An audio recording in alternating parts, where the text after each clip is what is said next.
Welcome to the Warning Track Power Hour. I am Dr. Andrew Scaff. He is Dr. Michael Worman, Esquire. On today's show, we'll get into the NCAA tournament and talk about our different brackets and the methodologies we use to create them. We'll also get to the Major League Baseball season, which is now underway after an opening round, a couple of games between the Dodgers and Padres. And Royals will be having their opening day here. Will be the day they believe this episode will air anyway. So that is upon us. We'll be making some predictions on the season and some win totals for the teams, some of the teams at least anyway. But we'll kick off today's show with, as we have the last several weeks anyway, with the NFL offseason. Mike, there have been announced a couple of different rule changes for this season, including defensive like hip drop tackles and some changes to the kickoff, adopting more of an XFL style kickoff. Are you excited about the new rules, or do you think they'll have any impact going forward? I don't know if I'm saying I'm excited. I'm interested to just kind of see how they work. I think both of those rule changes were meant to limit injuries. The hip drop tackle is one of those kind of tackles from behind where the runner kind of, or the runner's pulled back and the defender kind of uses his weight and kind of lands on him or twists him in a certain way.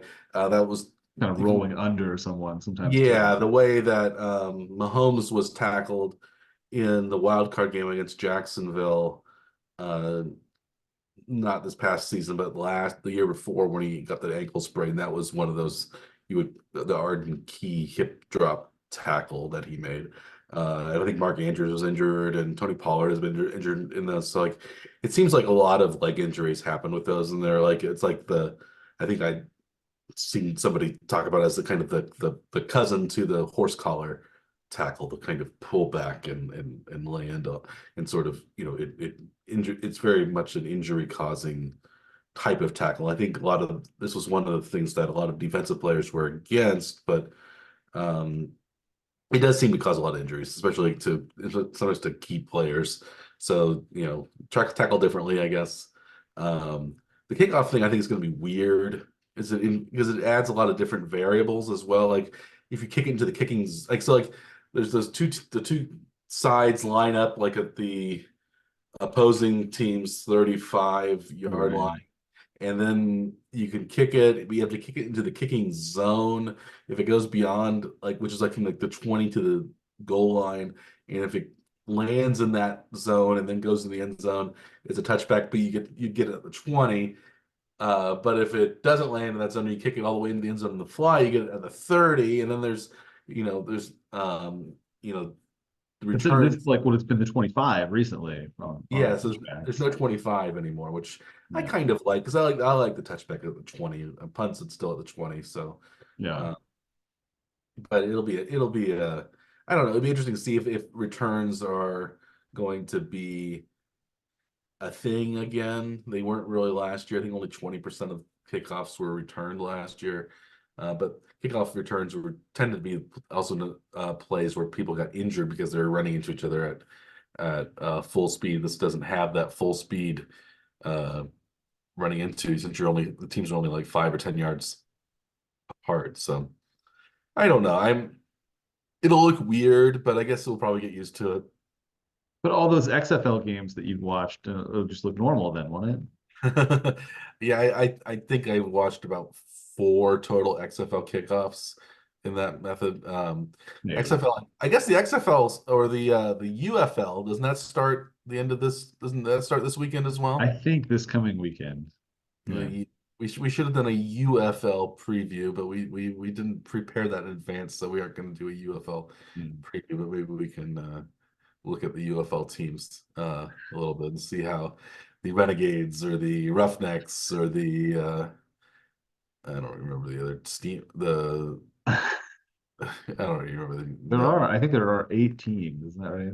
8 teams. Yeah, Four, there's four USFL teams and or 3 USFL teams, 4 XFL teams, and then one blended team. Was that how they did it? I don't I think remember. I think that's what it ended up being. Yeah. Yeah, I didn't even look to see if the is there a UFL tab on FanDuel Sportsbooks? You think that there'd have to be, right? I don't see one though. So, oh, there's a UFL. The Birmingham Stallions are the odds-on favorite right now, Ooh, the Birmingham Stallions. plus 270 to win the championship this year. DC Defenders second, St. Louis Battlehawks third. Showboats. That's what I was trying to think of. It was like wasn't the river. Yeah. Memphis Showboats are fifth, just behind the Arlington Renegades, when the Michigan Panthers, San Antonio Brahmas, and Houston Roughnecks Ooh, round the out Roughnecks. the Roughnecks are conference. supposed to be the worst team, huh? As of now, they're the least likely champion according to FanDuel Sportsbook. So that's maybe one of the more robust UFL uh, preseason shows out there, I would assume. Yeah. That's pretty good. Um, I think yeah, it's we'll see how those teams do. They're yeah, I don't know. I guess I would, ideally I would be interested in watching that, but I don't think I will pay much attention to it. But if I had, um, maybe I'll have some time on weekends coming up. After the NCAA tournament is completed. Yeah, Because but that yeah, seems to be more dominating, of at least my time, at least anyway. I know I've found myself watching a lot more college basketball this year, even than previous couple years. But yeah, during this time, I hadn't yeah. been involved the last couple years, and then yeah, I think it's because Iowa State has been so good this year. Do you followed a little more closely? it's probably helped. Yeah, uh, but we still had a little more NFL Yes, talk. we I guess, right? I guess there was the um, Sneed yeah, trade. That was one of the things that happened last week. yeah.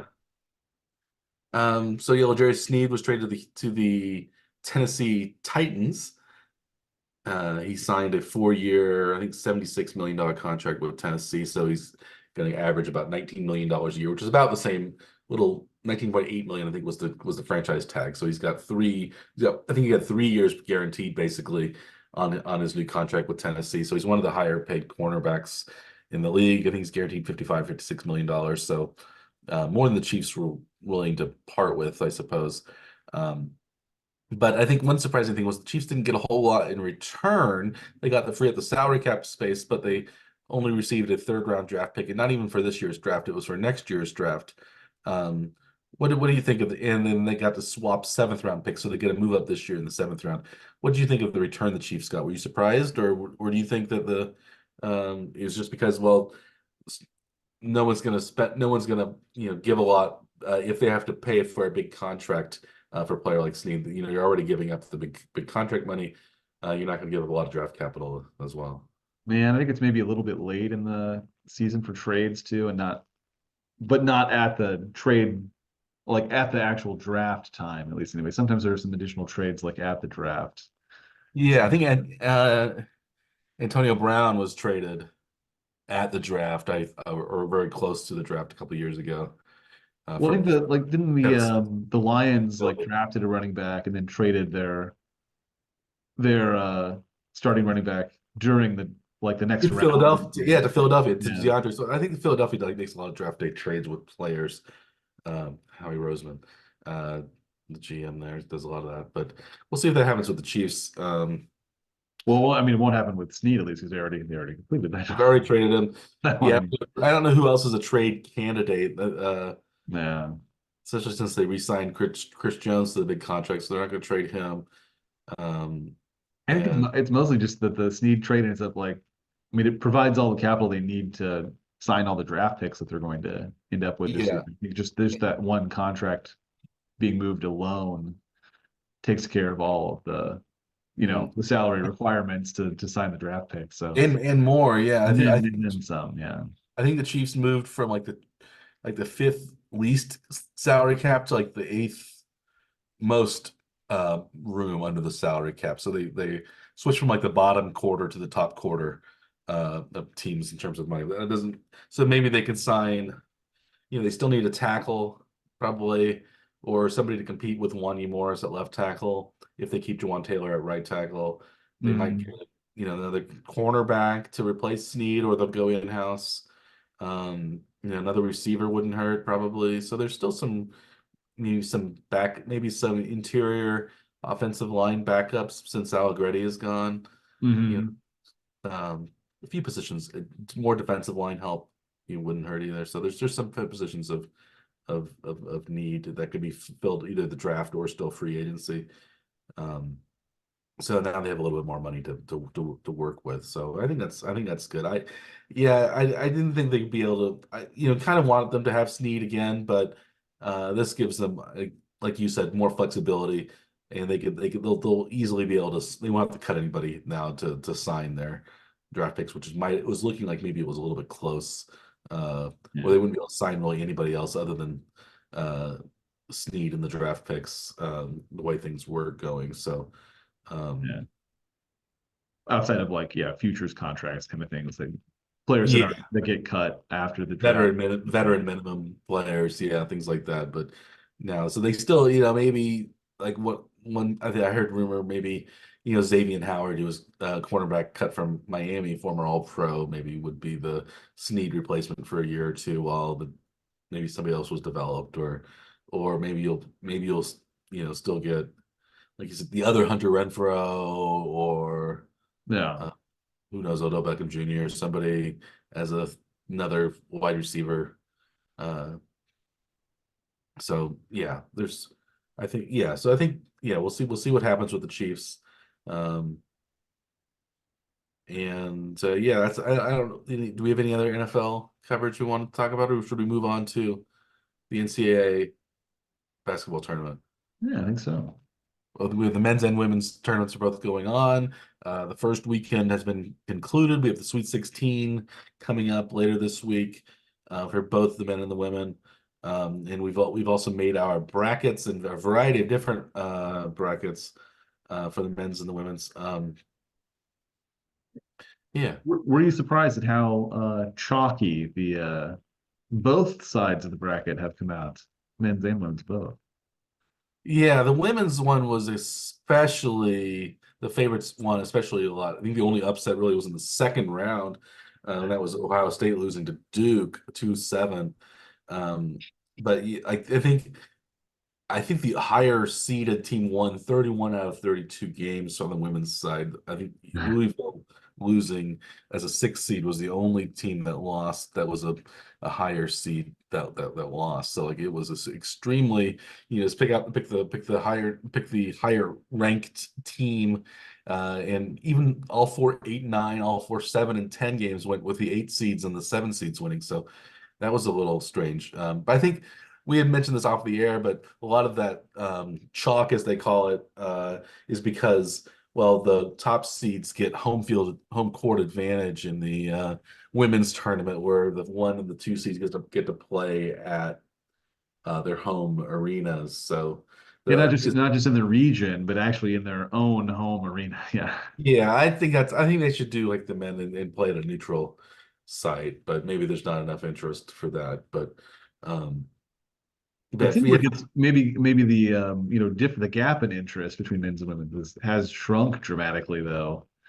It sounds like some of the yeah. TV ratings have been very high for the women's tournament games too. Like, and because they're on ESPN even now, I think. So they're not just relegated to minor networks for television, Yeah, but I think a lot of that's a Caitlin Clark phenomenon, and you wonder yeah. if it's gonna stick around um, she's she's gone. But it's nice that people are watching. Maybe some of the NIL money is coming into play there. People know the players a little bit better. I don't think it's translated into like WNBA viewership or anything like that, but college um, is more. But also, I think there aren't any big That's how stars. it starts, though. I mean, Yeah. as a franchise anyway, you have to develop interest in it one way or another. And if there's interest here, hopefully, the WNBA manages to capitalize on the interest that's developed with the players in the NCAA, and then see if they can translate that, Yeah, continue to watch them after they're out of the NCAA. So, yeah, because I mean, this is more of a national. I mean, the tournament is more of a national tournament anyway, which is maybe more conducive to what, national organization is like the WNBA. So yeah. WNBA only, yeah, it only has how many teams are the WNBA? 8, 12, maybe. I don't even know. I'm not even. I'm not sure. Let me look it up. I'll look it up really quick here. Maybe not really quick, but Moderately quick. as quickly as ESPN will allow me. Oh, there's a lot more. 1, 2, 3, 4, 5, 6, 7, 8. No, 12. 12 teams. There are 12 teams in the WNBA. And do you know which team was the champion of the WNBA? If you asked me that question like 6 months ago, I might have known, but I don't remember. I'm not quite sure either. Judging from the standings, the Las Vegas Aces and the New York Liberty were the top two teams. Hmm. And um, Currently, this season? yeah,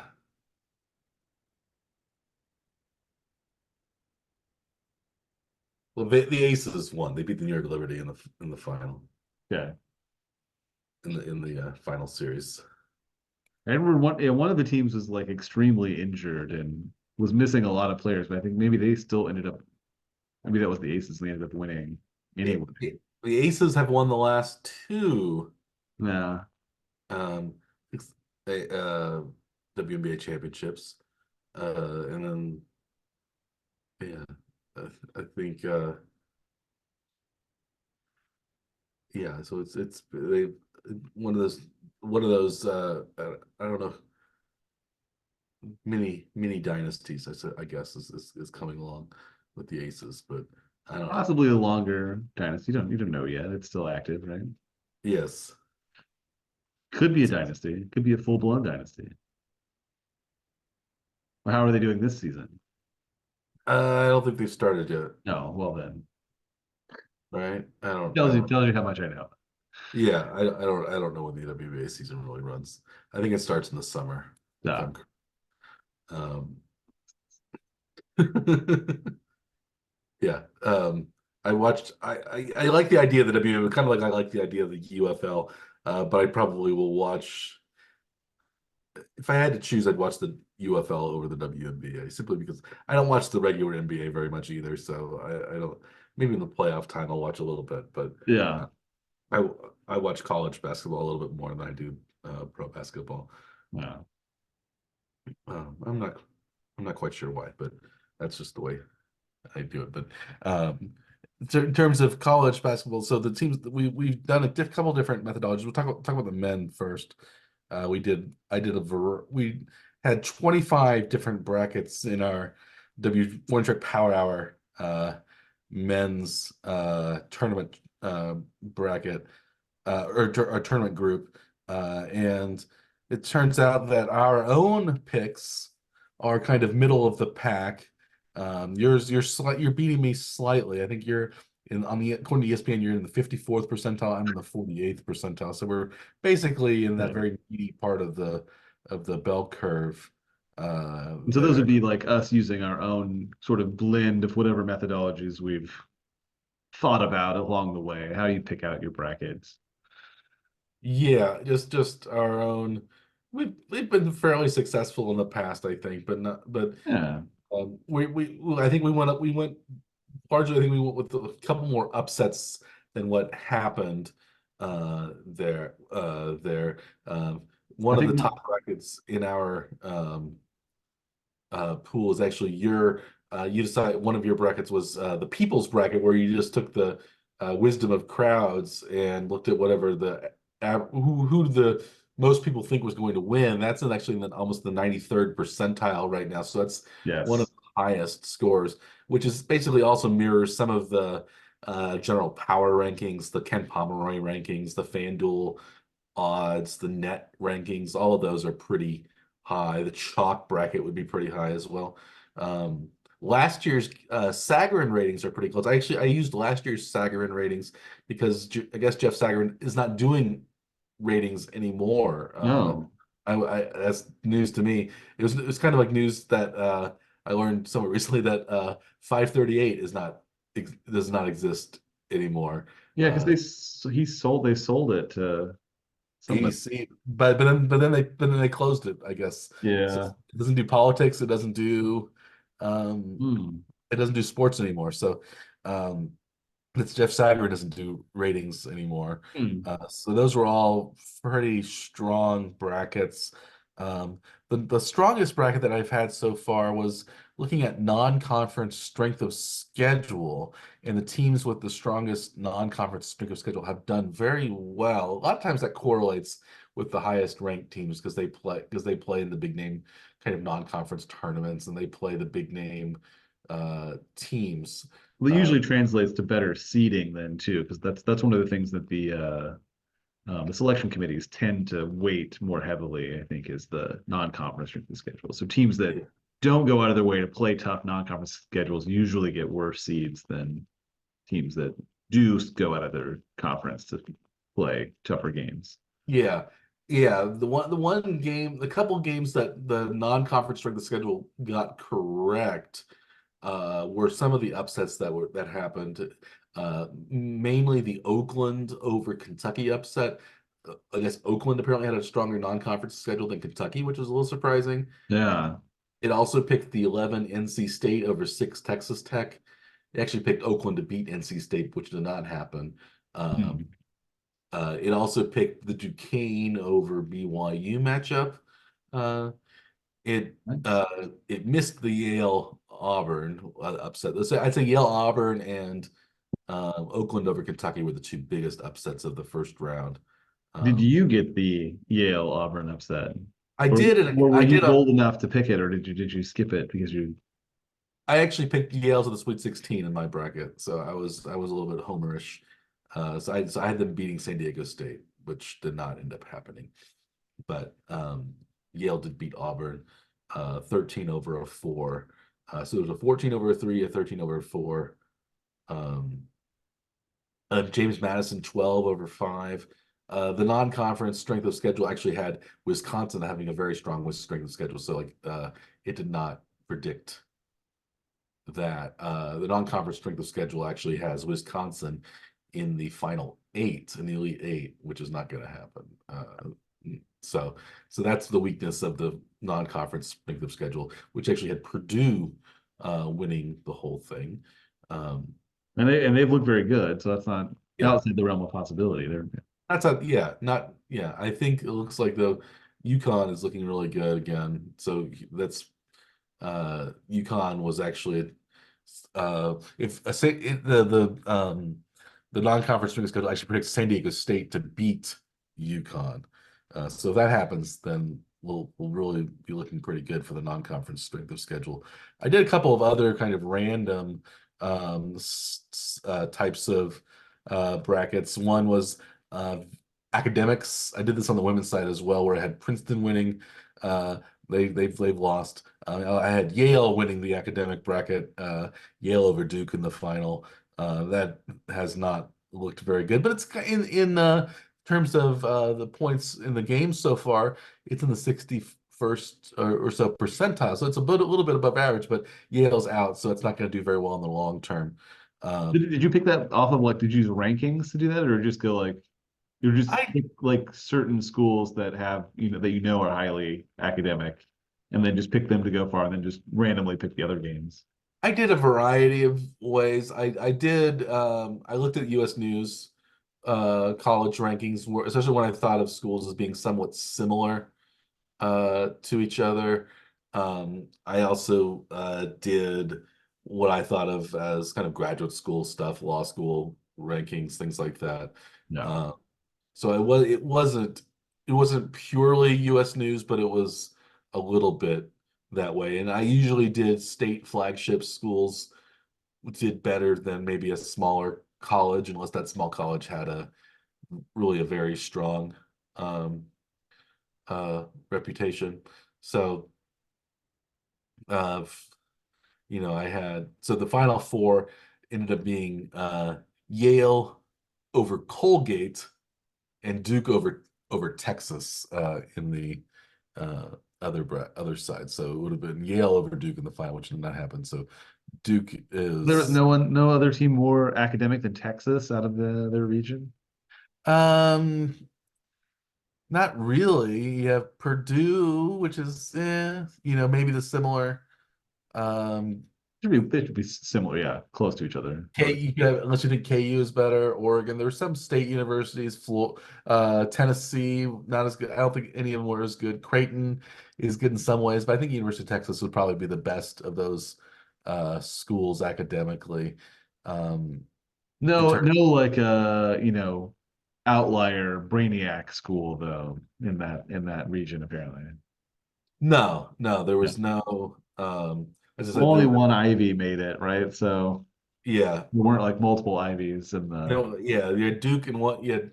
It wasn't as if also Michigan was Michigan didn't have a team this year. UCLA, Berkeley did not have teams this year in the tournament. So a lot of the big state schools, even Virginia, was not there. So like some of those state universities that have good teams were also not in it. But yeah, there was no. Um, Northwestern was in it, but they lost to Yale. So the Northwestern and Yale were in the same bracket. So sometimes, That's unfortunate for uh, Northwestern. yeah. So they would have been probably one of the top three or four teams in the tournament, but they were on the Yale side. So um, a little bit like Wisconsin, another really good academic school. Yeah, They played Duke in the second round according to that matchup. So yeah. that's similar type of uh, action. So it was just um, that's how the cookie crumbled. And my worst bracket though was the teams that were the closest to me in driving distance. It did manage to predict one correct matchup, and that was the Duquesne over BYU upset, since Duquesne is the closest men's school to me. But the teams that are the closest to me, Duquesne is driving in terms of driving time it's in the sixth percentile. So it's one of the worst ways to predict the team is the driving distance from you. Another So does that mean that that's just a poor predictor for the outcome, or that does that mean more like you are not in where you should be? I think you could argue either way, I think, with that You one. maybe you should be located in a different place. Is that If I lived in Storrs, Connecticut, maybe that would be a better, although that would have Yale going pretty far. They've already lost, but or maybe if I lived in um, one of the big college towns or something, maybe it would be a little bit better, more centrally. But uh, unfortunately, it did lead to um, it also led to teams like Dayton being very high, and yes? Akron was also a Final Four team. James Madison, Dayton, Akron, and Duquesne were the Final Four there. So that was not none of those teams are still in it. So that was not a good Final Four. Spite was also not a very good motivator for the NCAA, since uh, my bracket known as Scaff's Nightmare is only in about the ninth percentile, where I had Andrew's least favorite team, the Kansas Jayhawks, winning over some other sort of North Carolina, Duke, those sorts of teams that are popular, maybe nationally, but not popular in the Scaff household. I also had Iowa State losing very early, which they're still in it, just to stick it to Andrew. But So no, thankfully, we don't live in the darkest timeline, is what you're saying. Yeah, yes, outcome to prediction. Yes. yeah. Although Did Duke, you watch Community ever? That TV show? I did the first season or two. I watched a little No. bit. The Darkest Timeline was an ongoing discussion, at least anyway.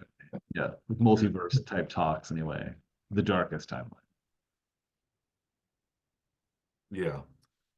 Um, yeah, so those are my different methodologies. It seems like the computer rankings were very strong this year. It seemed like last year the computer rankings were very good at the beginning and then kind of faded because there were a lot more upsets in the later rounds. Yeah. See if that happens again and see if our own picks start to catch up to the computer rankings.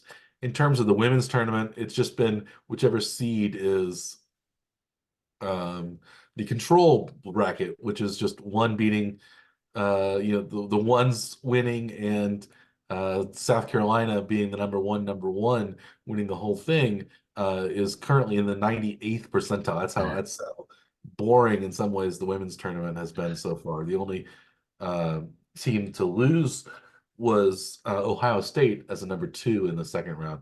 Um, in the men's tournament, actually, all the number twos and number ones are all in the Sweet 16. So it's in some ways it's been just as uh, chalky. But um, if you look at the computer rankings, Ohio State was the weakest of the number two seeds, so it was maybe the one that was predicted to lose by some of the women's computer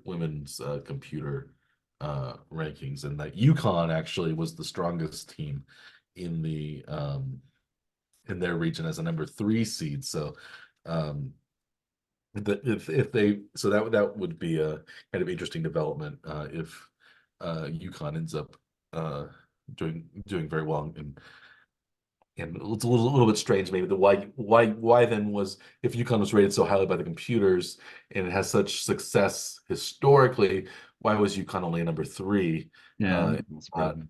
a one or a two? So who knows? But it seems like you can't really complain about, how about the seeding because, if all of the higher seeds have won, then I guess it looks like the selection committee's got the brackets pretty right, I guess. Is that what you have to take from that, or Yeah, I guess you have. was it just random luck? It's somewhat random because there's the eight nines. Like, how often are all four eights going to win? And how Yeah. often seven tens, all four sevens going to win when those are teams are fairly, but they picked the right ones exactly. So, Usually like the difference between a 7 and a 10, 7, 8, 9, 10, all of those really. You could kind of, pull them out of a bingo till or something, right? To decide which one's which for the most yeah, part. There's yeah. usually not much difference between a 7 and a 10. I think even the ten seeds had a winning record in the men's tournament for a while over the sevens. I don't know if that's still the Yeah. case. And nine over eight, I think also had a winning record, but I'm not sure if that's still the case or not. But um, yeah, so we'll see how the rest of that goes. We do have predictions for the men's tournament in terms of who we think is going to go to the final four, are going to win the brackets. Do you want to go through those picks before we move on to Major League Baseball? Let's do it. Yes, similar method to what we used in the conference tournaments. We we alternated picks through the different regions. Yes, and so we started out west. I won the coin toss, so I got to pick the first team in the west to win which my pick to win the region. It's actually the lowest odds of anybody on FanDuel out west, and that is the Arizona Wildcats are seeded two, but they're plus 110, almost even money to win. I think North Carolina was plus 190. As the second favorite, but I think computers like Arizona, they're out west. Arizona is a Western team, so they might have some ways home court advantage. And if they go to the Final Four, they will probably have a home court advantage since they're playing in the Phoenix area. University of Arizona is in Tucson, but only 150, 200 miles from Phoenix. So so if Arizona gets to the Final Four, they have a good shot at winning since it's going to be probably a lot of Arizona fans in the crowd. But I like Arizona to win out west plus 110. I went a little bit longer odds and even skipped over North Carolina to take Alabama at plus 410. I don't really have a good reason for this. I just didn't want to pick North Carolina. Yeah. So then, We moved, then we alternated, right? For the yeah, we moved to the next. Midwest where you picked first. So here I took the short odds with Purdue at plus 120. their very large center, Zach Edey, has been playing very well. I don't know if you've watched Purdue play much, but they're not a very Oh yeah, exciting team. But they actually can score in volume, especially with the size of their center. Seems to be a big yeah, advantage. they're doing very well. Another going back to the brackets that we picked. I did a couple methodologies where I had the RPI ratings from years ago, and the 1993-94 RPI actually had Purdue as the number one team. So that bracket might do very well if Purdue ends up winning the tournament. That was the Glenn Robinson big dog era of Purdue. So maybe they'll repeat their success there. But I ended up going not with Purdue in the Midwest. I went with the another historically good team, maybe one that tends to underachieve in the NCAA tournament as Gonzaga. This is maybe one of their less good teams. They're a 4 seed this year, or a 5 seed this year rather than 1 or 2 like they seem to be a lot. They're plus 500 odds at winning the regional. They actually play Purdue in the Sweet 16. So I think if they are able to beat Purdue, they can win the region. So The path uh, to the region is they've already gotten through their biggest obstacle. But yeah, so I think I liked Gonzaga at plus 500. So that's my longest odd selection. so then you pick next in the South. In the South, I decided to go with chalk in the South. Since the tournament games were going to be played in Dallas, in state, Houston is the favorite in that region. They were plus 100, so even money. I decided to go with Houston plus 100. Even though they haven't played terribly well this tournament, I think maybe they can turn it around. And a win is a win, survive in advance, as they say. So, um, but I'm not feeling so good about it. But I think I I should take that um, even money odds at Houston though. I am pulling for a rematch in the Big 12 tournament in the finals, and that would be okay with me, I think, if they won. But this in won that region. But since you'd already taken Houston, I'm going to take the number 2 seed in that region, Marquette, at plus 200. Yeah, Since Houston Marquette's hasn't pretty played good. that great, it could be maybe a coin toss as to who wins that matchup. Should they both advance to the Elite Eights to face each other? So we'll have to see. Yeah, we'll see. Now we'll move on to the East region, which is and this ended up the way that the coin toss turned out made a interesting dilemma for Dr. Scaff because you have UConn as the overwhelming favorite at minus 230 to win that region, but also we have Andrew's hometown or alma mater of Iowa State University at plus 420 as the second favorite to win. And so which team would you end up going with, Andrew? This is one of those things. It's the heart versus the brain, and in this case, the heart is winning my pick anyway. So going with Iowa State plus 420. I did pick them to win the tournament in my own picks, which ended up being very homery. So I will stick with what I picked. Iowa Plus State. 420. Would you celebrate in a plus 420 way if I may Iowa have State? to. I may not have a choice. If they win it, I don't know. I mean, seems like something that would have to be done, I think. To be perfectly blunt, yes. The way you have to do it. Yeah. I ended up going with the short. I ended up going with UConn. I was thinking maybe I'd try to do somebody else, but I think it would be dumb to pass up. Even if I bet $100 on UConn, I only win about $43. Yeah. But still, it's positive money. I didn't want to lose $100 there, so I think UConn 2 minus 230. We both passed up UConn when they were heavy favorites to win the Big East tournament.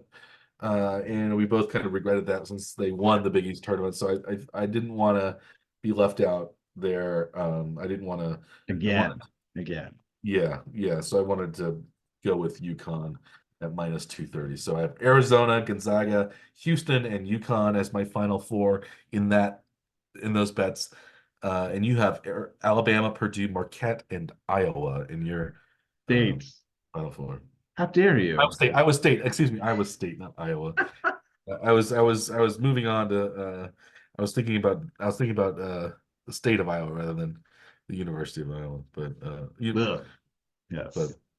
I know you the Hawkeye, or maybe I had Caitlin Clark on my mind in the women's side. Where are you anti University of Iowa on the women's side, or No, do you like that the no. state I of mean, Iowa? I'm not. I did actually didn't pick them to go as far as I probably should have anyway. But that's kind of an anti-Iowa, bias. But yeah, it wasn't Iowa State had a pretty good player.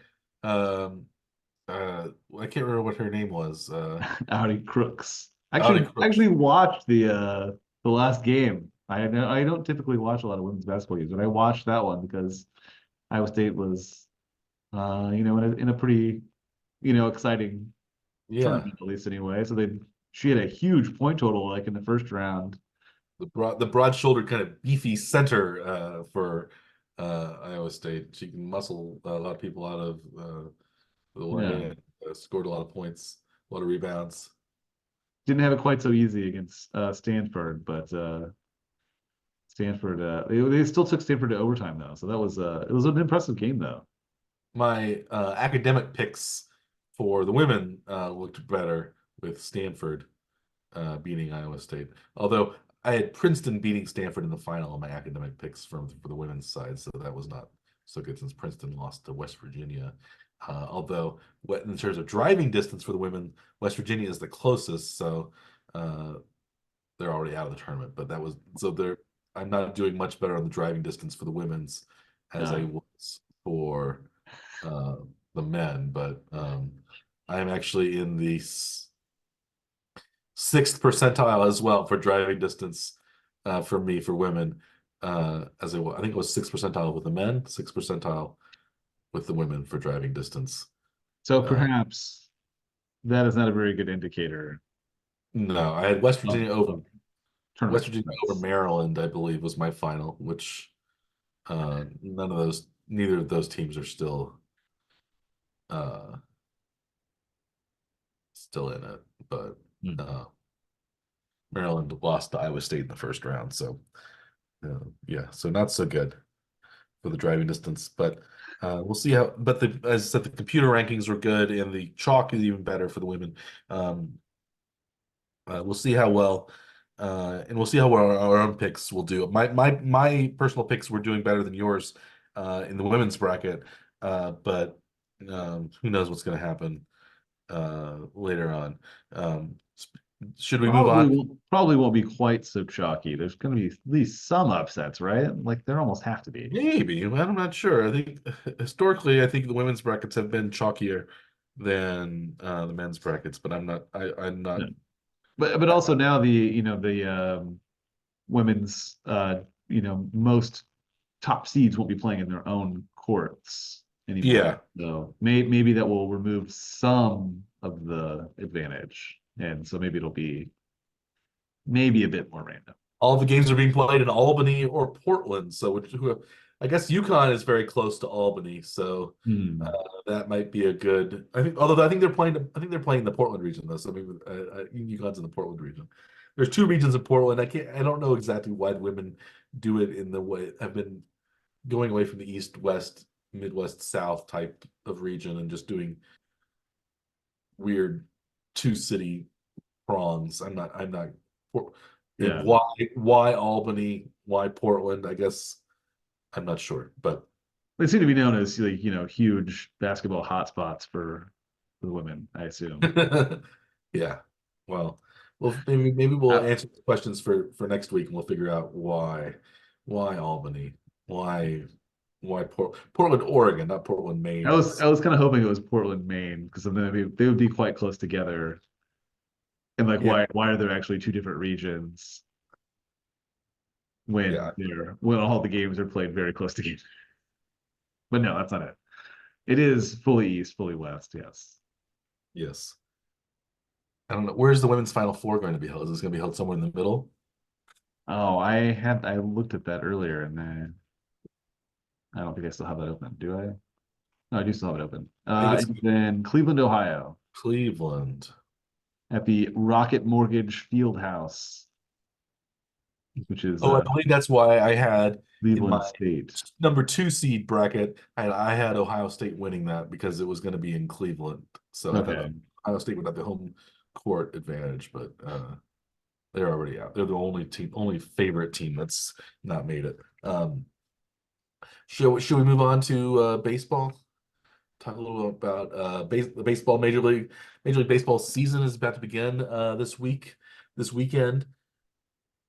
We're excited. Hopefully, the Royals will have a better season than last season. This is the time where I guess everybody thinks so. Their team still has a chance at making the playoffs, going along, winning the pennant, perhaps winning the World Series.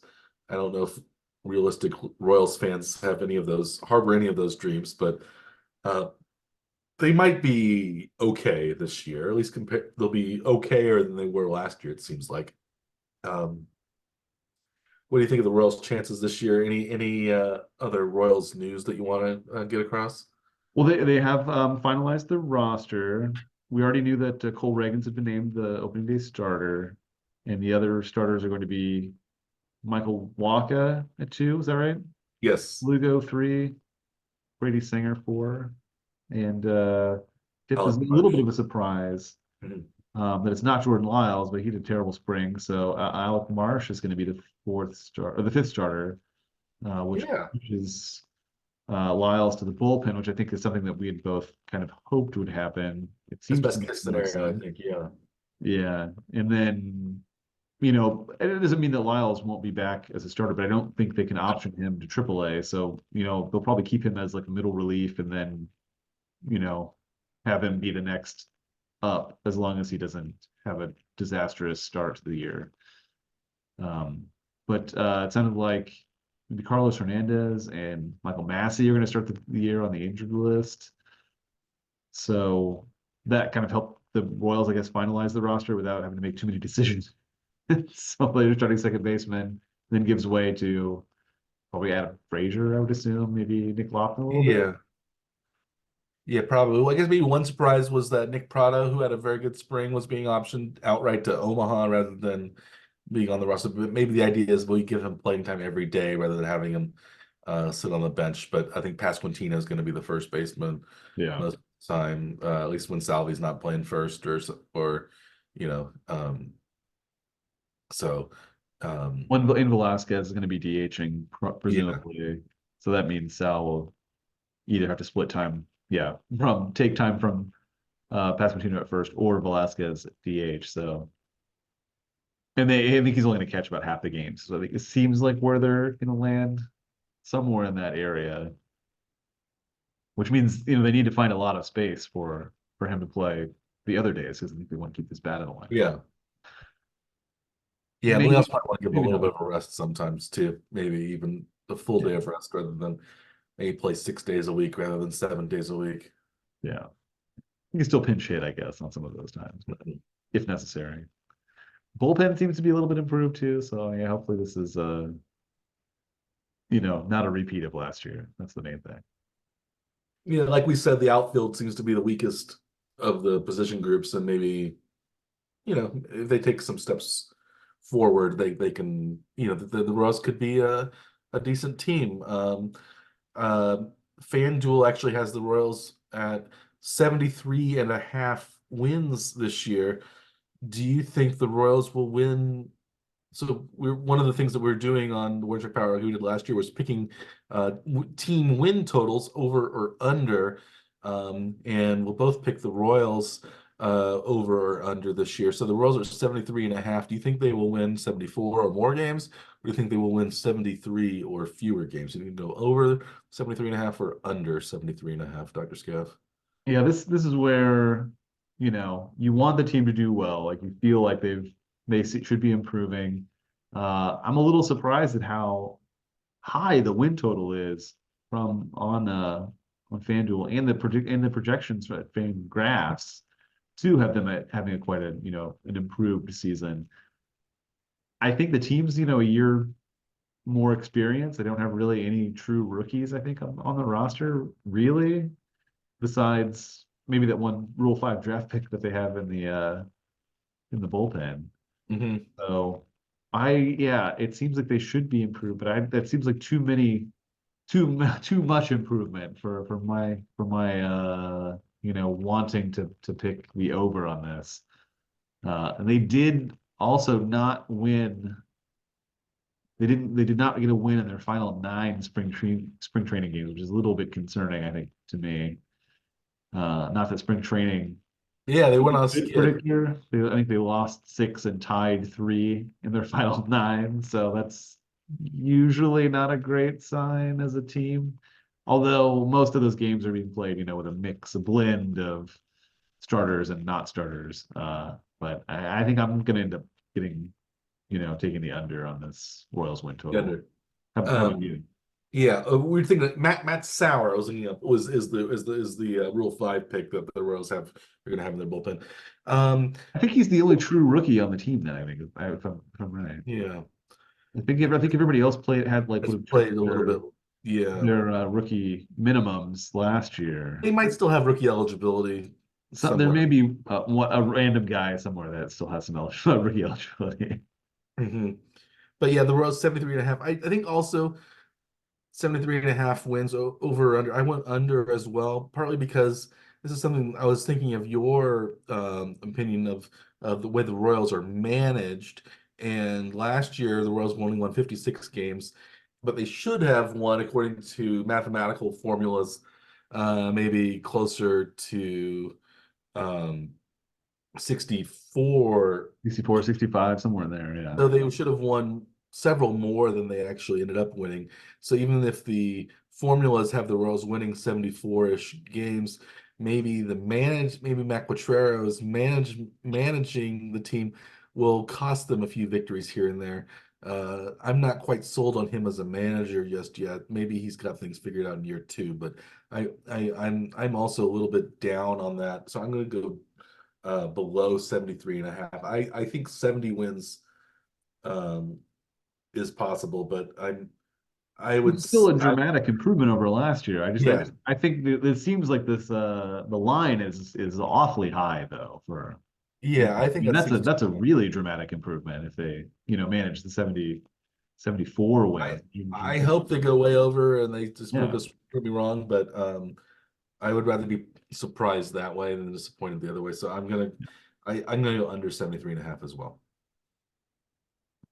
So I think we ended up picking some other teams too. We're not going to pick out all of the teams like we did in the NFL with poor success.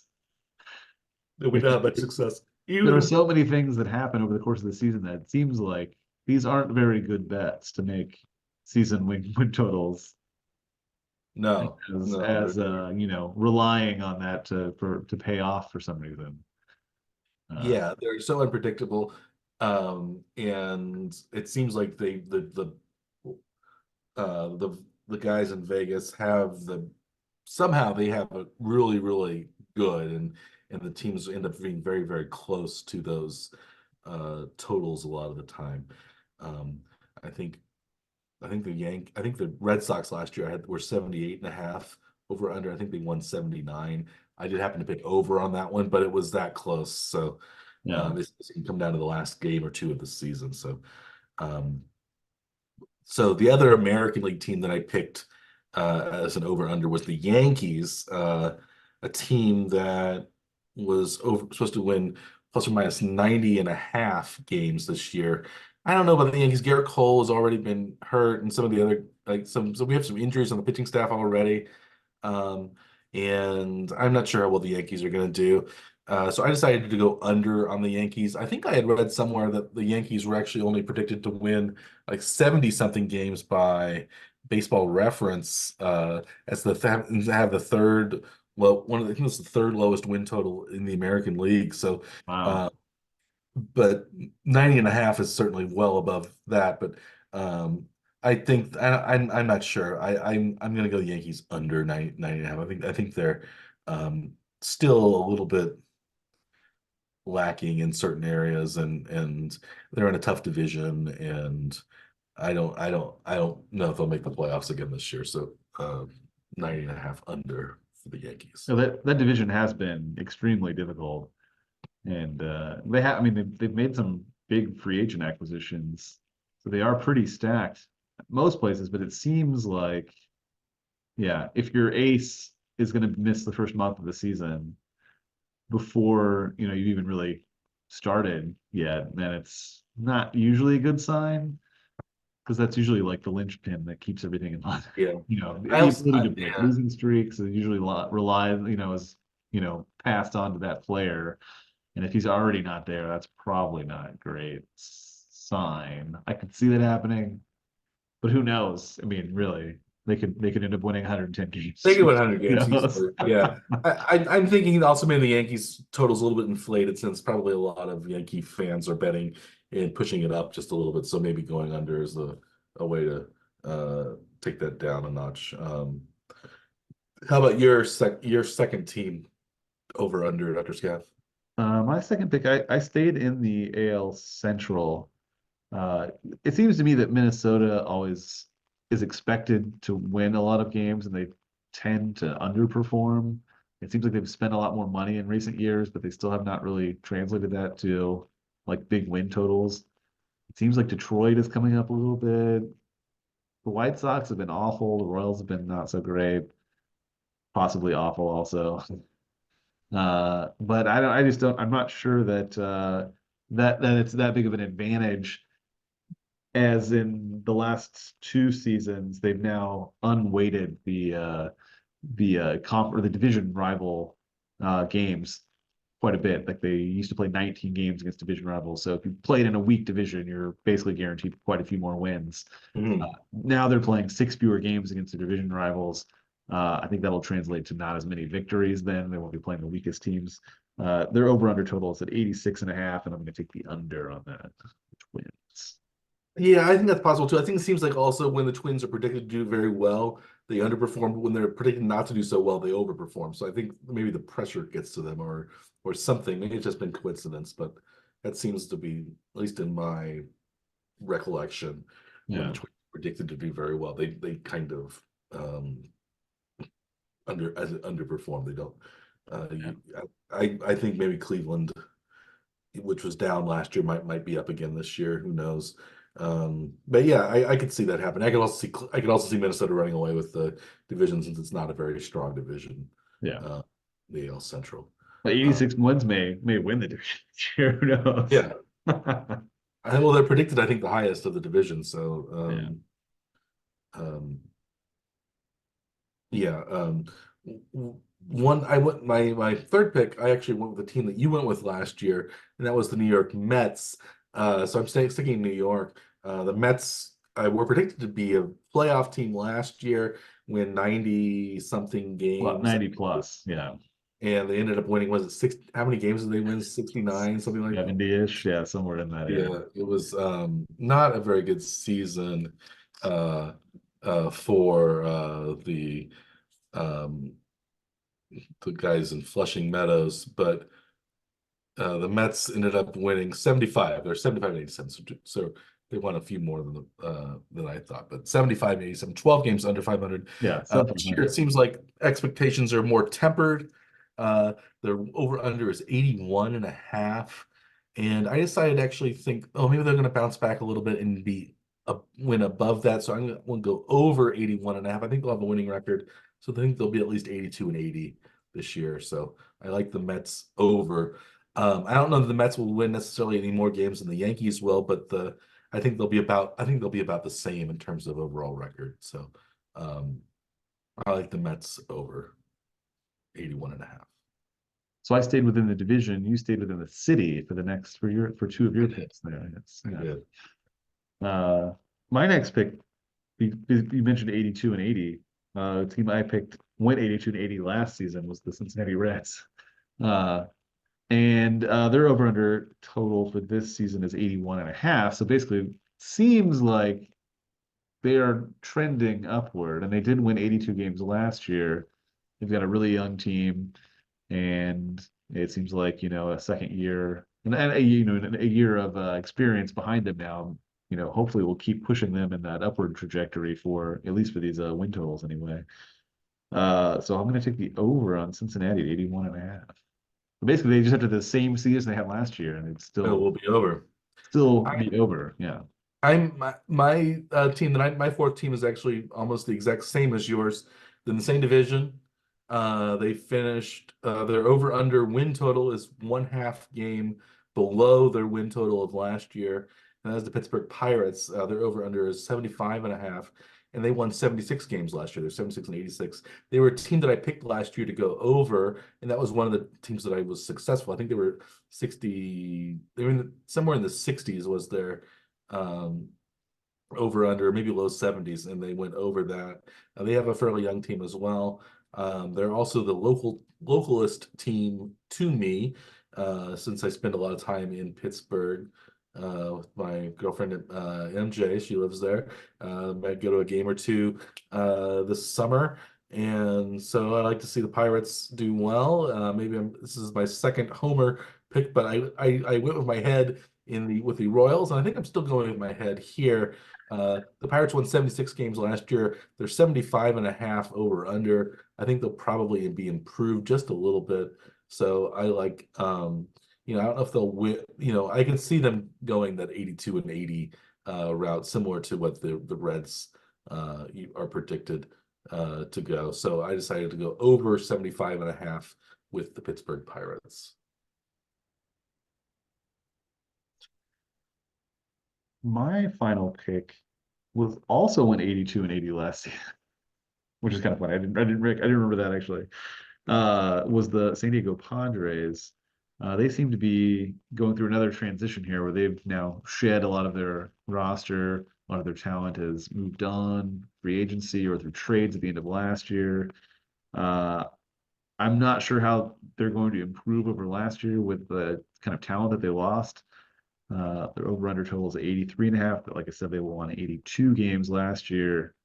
I'd be shocked if they were above 500. This seems a little surprising to me that their over-under total is this high. So I'm going to take the under on the Padres at 83.5.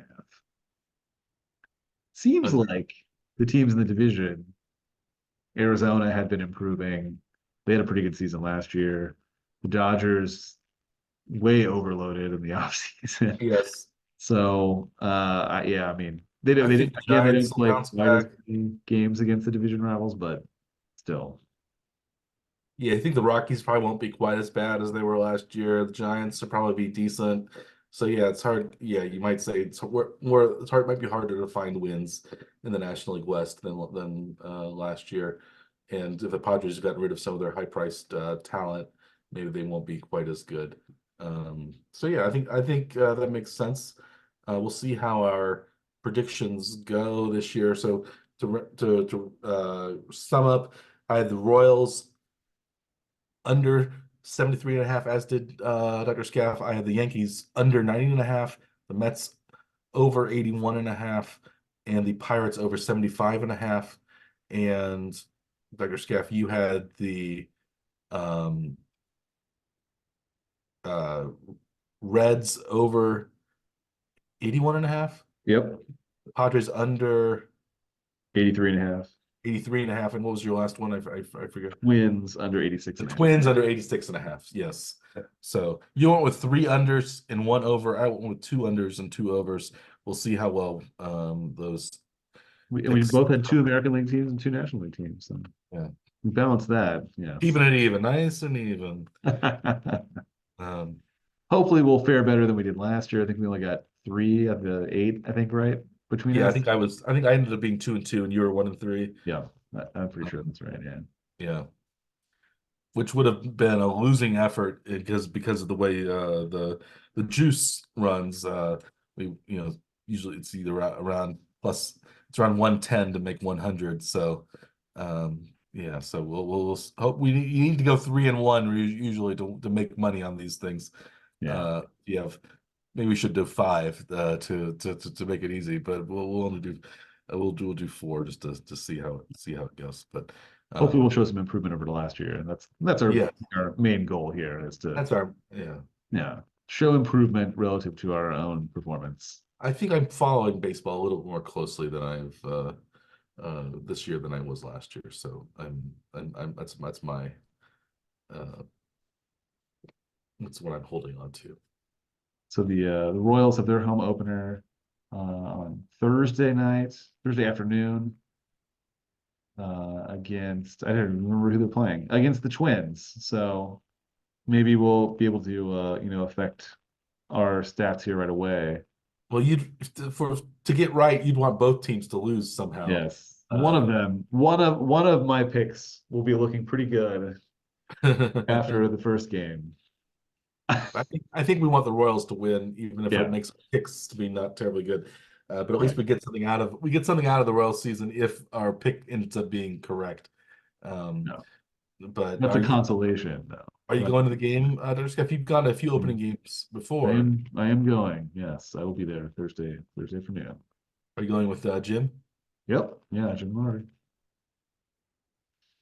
Yeah, I think Oh, they've gone to a lot more of them than I have. I think I've gone to all of the ones since I've been back in Kansas City that they've also gone to, but yeah. But they haven't made it a tradition, I think, long before I was back in KC. So nice, yeah. nice. So hope It's been fun though. I really enjoy the opening day. I think it's snow. It has snowed on you before. I think an opening day, hasn't it? Yes. It's been Um, hot, it's been rainy, it's been snowing, it's been just about every possible weather condition on opening day. do you know what the weather's supposed to be like on this Thursday? It was 32 and slight snowing earlier today. So uh yeah, hopefully it's not that. My actually forecast is a high of 65 on Thursday for Kansas City. That sounds awesome. Low of 35, so it might be cold in the early morning, and then it's the afternoon, so it might, Yeah. but hopefully it'll be at least in the 50s by the time game time rolls around.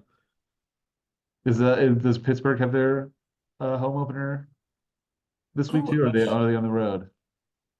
Do you know? Let's look Well, it they up. started on the road. They play at Miami. Oh, so it'll be nice there. Yes. The only thing, I guess you could worry about a rain out, but it'll be at least in the 70s probably in Miami. Yes.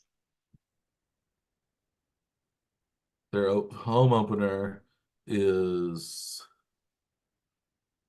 not until April 5th. They go to the Marlins, to the Nationals, and then home against the Orioles. So another local. So they play two of the other semi-local teams to be the Nationals and the Orioles Yes. early on.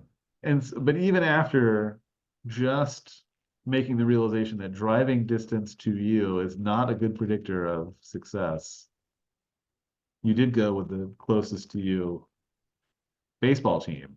I did, but I was successful with them last year. So um, you also went the closest driving distance to you baseball team with those But as Royals. an under though. As an under. Oh, he was an under. Okay. So I'm betting against it at some We point. were over last year, so maybe the under is going to be correct this year. I hope it's not. This It's one. one of those you're okay with losing. I think is what it is, Yeah. right? Like Yes. I would prefer to be wrong, even though I'm making the bet. Yes. Yeah. Speaking of preferring to be wrong, should we end our uh, discussion this week uh, and say goodbye to our loyal listeners? You should. Yeah. So this is what we have. Hopefully you enjoyed our uh, peek at the Major League Baseball, upcoming Major League Baseball season, the ongoing NCAA tournament, and also the extremely upcoming NFL season. We're just in the beginning of the offseason, but it seems like the NFL has news all the time now. So there's always something going on. But we'll talk more about that next week. We'll talk more about the NCAA tournaments, the men's and women's tournaments next week. And we will have a little bit of baseball action to talk about next week. Actual, real major league games. There have been a couple of them, but random ones that were were they in Japan? Where were these games? South Korea, I think. South Korea. They were played far away from the United States, a couple of games, but um, we'll have the first games on American soil and Canadian soil coming up for next week. Although I'm not sure if Toronto has home games or not to start. Within the next 2 weeks, then. So the they've got next to play. weeks. All right. Yeah. They have to play at home eventually. Yes, they eventually do. That's part of the rules. Major League Baseball. 81 away games, 81 home games. Yes. 162 game schedule. So speaking of home and away games, I we'll to those of you at home and those of you away, we wish you we thank you for listening. And as always, I am Dr. Michael Lerman. He is Dr. Andrew Scaff.